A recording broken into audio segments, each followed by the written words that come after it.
नमस्कार दोस्तों, मैं जितेंद्र स्वामी पथ सफलता चैनल पर आप सभी का स्वागत करता हूं। रीट ऑनलाइन टेस्ट सीरीज में आज अपन टेस्ट संख्या 50वां करने जा रहे हैं और आज का हमारा टॉपिक है मूल अधिकार एवं मूल कर्तव्य। बहुत ही महत्वपूर्ण प्रश्न शामिल किए गए हैं, इसलिए वीडियो को शुरू से लेकर अंत तक अवश्य देखें।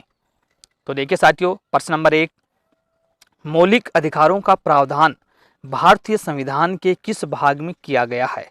दूसरे भाग में, तीसरे भाग में, 8वें भाग में और चौथे भाग में। संविधान का कौन सा भाग है जहां पर मूल अधिकार शामिल किए गए हैं? तो इसका सही विकल्प है ब, तीसरे भाग में मूल अधिकारों को शामिल किया गया है। प्रश्न नंबर 2, वर्तमान में भारतीय नागरिकों को कितने मूल अधिकार प्राप्त हैं? 5, 7, 6, 11। कितने मूल अधिकार प्राप्त हैं भारतीय नागरिकों को? सही जवाब है इसका 6 मूल अधिकार भारतीय नागरिकों को प्रदान किए गए हैं। प्रश्न नंबर 3, संपत्ति के मूल अधिकार को अध्याय 3 से पृथक यानी अलग करने वाला संशोधन है? 42वां संशोधन, 44वां संशोधन, 52वां संशोधन, 24वां संशोधन। किस मूल अधिकार को अलग किया गया था? तो वो था आपका 44वें संशोधन के द्वारा भाग 3 से संपत्ति के मूल अधिकार को अलग किया गया। प्रश्न नंबर 4, भारतीय संविधान में मूल कर्तव्य जोड़े गए 44वें संशोधन द्वारा, 25वें संशोधन द्वारा, 42वें संशोधन द्वारा या इनमें से कोई नहीं। मूल कर्तव्य है किस संशोधन द्वारा जोड़े गए थे? तो सही जवाब है इसका 42वें संशोधन द्वारा मूल कर्तव्य हैं वो भारतीय संविधान में जोड़े गए थे। प्रश्न नंबर 5, संपत्ति के मूल अधिकार से संबंधित अनुच्छेद था? अनुच्छेद 32, अनुच्छेद 31, अनुच्छेद 19 या इनमें से कोई नहीं। संपत्ति का मूल अधिकार साथियों हटा दिया गया था। पहले किस अनुच्छेद में था? तो वो अनुच्छेद था आपका ब, अनुच्छेद 31 में संपत्ति का मूल अधिकार प्रदान किया गया था। प्रश्न नंबर 6, 26 जनवरी 1950 को लागू किए गए संविधान संशोधन में भारतीय नागरिकों को प्राप्त मौलिक अधिकार थे? 6, 7, 8, 5। कितने मूल अधिकार दिए गए थे? वो थे दोस्तों 7 दिए गए थे जब संविधान लागू हुआ था उस समय। प्रश्न नंबर 7, 42वें संविधान संशोधन 1976 द्वारा संविधान में जोड़े गए मूल कर्तव्यों की संख्या थी? कर्तव्यों की संख्या पूछी है 10, 12, 11, 13। 42वां संशोधन 1976 में हुआ था, तो इसका सही जवाब है उस समय 10 मूल कर्तव्य हैं वो जोड़े गए थे। प्रश्न नंबर 8, भारत में मौलिक अधिकारों की घोषणा के लिए सबसे पहले मांग की थी? 1885 में, 1886 में, 1888 में, 1895 में। मूल अधिकारों की मांग सबसे पहले की गई थी तो वो विकल्प आपका द 1895 में की गई थी। प्रश्न नंबर 9, भारतीय संविधान में निम्न में से कौन सा मौलिक अधिकार नहीं है? धार्मिक स्वतंत्रता का अधिकार, शोषण के विरुद्ध अधिकार, समानता का अधिकार, संपत्ति का अधिकार।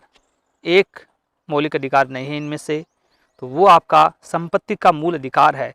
इसको साथियों हटा दिया गया था संशोधन करके। प्रश्न नंबर 10, सामाजिक समानता को और अधिक पूर्णता प्रदान करने हेतु अस्पृश्यता का निषेध संविधान के किस अनुच्छेद में किया गया? अनुच्छेद 16, अनुच्छेद 19, अनुच्छेद 17, अनुच्छेद 21। अस्पृश्यता का निषेध किया गया था वो अनुच्छेद आपका 17। सही विकल्प यहाँ पर सही माना जाएगा। प्रश्न नंबर 11, इनमें से कौन सा मूल अधिकार नहीं है? संघ बनाने का अधिकार, सभा करने का अधिकार, भारत में अबाध भ्रमण की स्वतंत्रता, हड़ताल की स्वतंत्रता। कौन सा अधिकार है वो मूल अधिकार नहीं है यहाँ पर? तो वो विकल्प आपका है यहाँ पर द, हड़ताल की स्वतंत्रता है वो मूल अधिकारों की श्रेणी में नहीं है। प्रश्न नंबर 12, किस अनुच्छेद ने उच्चतम न्यायालय को नागरिकों के मूल अधिकारों का प्रहरी बना दिया? अनुच्छेद 51, अनुच्छेद 32, अनुच्छेद 370, अनुच्छेद 352। कौन सा अनुच्छेद था वो?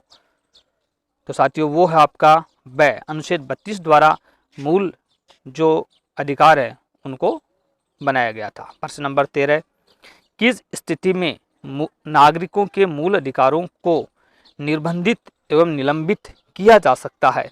अराजकता की स्थिति पैदा होने पर, आपातकाल की उद्घोषणा के अधीन, राज्यों में राष्ट्रीय शासन लागू होने पर, या राजनीतिक अस्थिरता पैदा होने पर। तो सही जवाब है यहाँ पर ब, आपातकालीन की उद्घोषणा के अधीन है, मूल अधिकार निलंबित हो सकते हैं।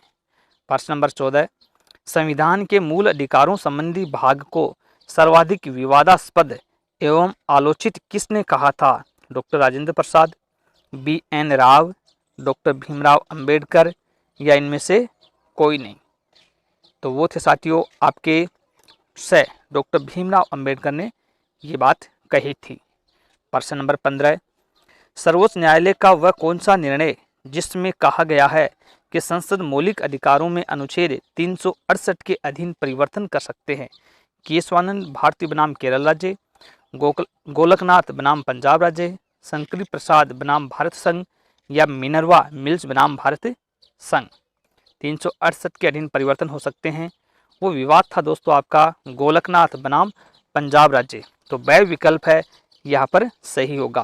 प्रश्न नंबर 16, निम्न में से असुमेलित विकल्प है? समानता का अधिकार अनुच्छेद 14 से 18, स्वतंत्रता का अधिकार अनुच्छेद 19 से 22, धार्मिक स्वतंत्रता का अधिकार अनुच्छेद 23 से 24, संस्कृति एवं शिक्षा संबंधी अधिकार अनुच्छेद 29 से 30। कौन सा विकल्प यहाँ पर सही होगा साथियों? वो है आपका विकल्प है यहाँ पर से, धार्मिक स्वतंत्रता का अधिकार अनुच्छेद 23 में नहीं है।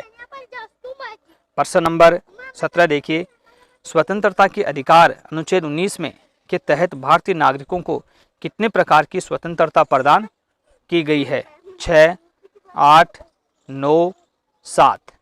कितने प्रकार की स्वतंत्रता के अधिकार अनुच्छेद 19 में दी गई साथियों?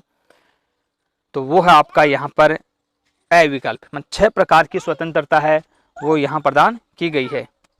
प्रश्न नंबर 18, 14 वर्ष से कम आयु के बालकों को कारखानों एवं अन्य संकटमय उद्योगों में नियोजित नहीं किया जाएगा। यह किस प्रकार का अधिकार है? समता का अधिकार, स्वतंत्रता का अधिकार, शोषण के विरुद्ध अधिकार, या इनमें से कोई नहीं। तो इसका विकल्प साथियों क्या होगा? वो है आपका से, शोषण के विरुद्ध अधिकार के तहत ऐसा है वो नहीं किया जा सकता। प्रश्न नंबर 19, मूल कर्तव्य संविधान के किस भाग में है? भाग 4, भाग 4 क, भाग 5, या भाग 5 क। मूल कर्तव्य किस भाग में दिए गए हैं संविधान में? तो सही विकल्प यहाँ पर है भाग 4 क, यानी वह विकल्प यहाँ पर सही माना जाएगा। प्रश्न नंबर 20, 14 वर्ष तक के बच्चों का अनिवार्य एवं निःशुल्क शिक्षा प्राप्त करने का मौलिक अधिकार किस संविधान संशोधन द्वारा प्रदान किया गया? 44वां संविधान संशोधन, 86वां संविधान संशोधन, 92वां संविधान संशोधन, या इनमें से कोई नहीं। अनिवार्य निःशुल्क शिक्षा का मूल अधिकार वो दिया गया था आपका ब विकल्प, इन 86वां संविधान संशोधन के तहत। प्रश्न नंबर 21, मौलिक कर्तव्य न्यायालय द्वारा प्रवर्तनीय नहीं है, कथन है सत्य, असत्य, कुछ कह नहीं सकते, या इनमें से कोई नहीं। मूल अधिकार है वो न्यायालय द्वारा प्रवर्तनीय नहीं है, ये कथन क्या होगा साथियों? बहुत ही महत्वपूर्ण प्रश्न है ये। तो इसका सही जवाब होगा ए, ये जो कथन है वो सत्य है, मतलब परिवर्तन नहीं कर सकता। धन्यवाद साथियों।